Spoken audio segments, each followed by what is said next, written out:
Halo semua.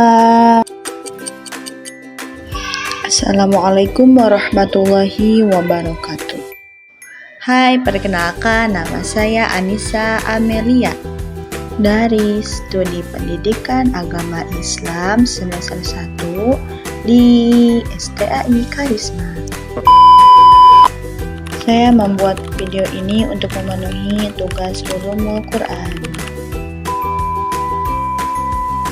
Dalam materi Ulumul Quran kali ini, saya akan membahas tentang muhkam dan mutasyabih.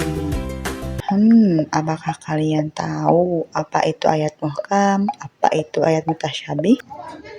Get ready with me, mari kita bahas bersama. Al-Quran adalah firman Allah Subhanahu wa Ta'ala yang diturunkan kepada Nabi Muhammad Shallallahu Alaihi Wasallam sebagai petunjuk hidup bagi manusia. Terdapat berbagai macam ayat yang maknanya berbeda-beda. Ada ayat yang maknanya itu langsung bisa kita pahami, dan ada juga yang harus memerlukan penafsiran lebih.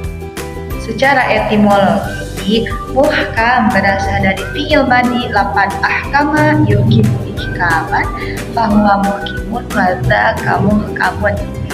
Berarti lafaz muhkam itu isim maf'ul yang berarti memperkuat atau memperkokoh.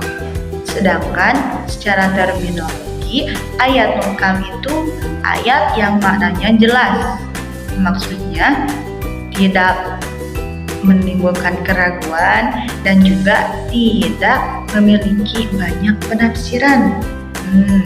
Biasanya ayat muhkam itu berisi hukum, akidah, dan prinsip agama.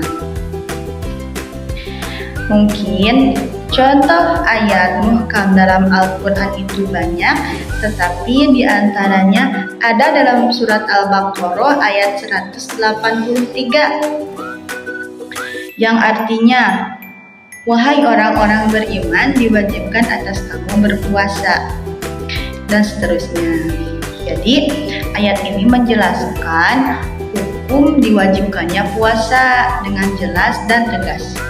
Tidak perlu lagi banyak penafsiran. Sudah ayat muhkam. Sekarang mari kita jelaskan ayat mutasyabih. Mutasyabih secara etimologi dari lafaz tasyabaha yatasyabahu tasyabuhan. Bahwa mutasyabihun berarti isim fa'il ya teman-teman. Yang mana berarti mirip, artinya itu mirip atau samar. Ayat mutasyabih biasanya berhubungan dengan sifat Allah, perkara gaib atau peristiwa akhirat, teman-teman. Mungkin contoh ayat mutasyabihat di antaranya ada dalam surat Toha ayat 5 yang artinya Allah yang Maha Pengasih yang bersembayam di atas aras. Bagaimana? Sedangkan Allah mempunyai sifat mukhalafatul hawadis. Allah tidak membutuhkan tempat dan tidak membutuhkan ruang. Jadi mustahil jika Allah berada di atas arsy. Ayat ini termasuk dalam ayat mutasyabih karena memerlukan lagi banyak penafsiran yang harus ditakwil. Ayat yang menjelaskan tentang muhkam dan mutasyabih terdapat dalam surat Ali Imran ayat 7. Kesimpulan dari muhkam dan mutasyabihat.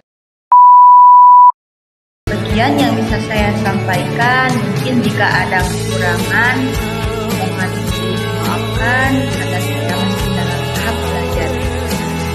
Wabillahi taufiq wal hidayah. Wassalamualaikum warahmatullahi wabarakatuh.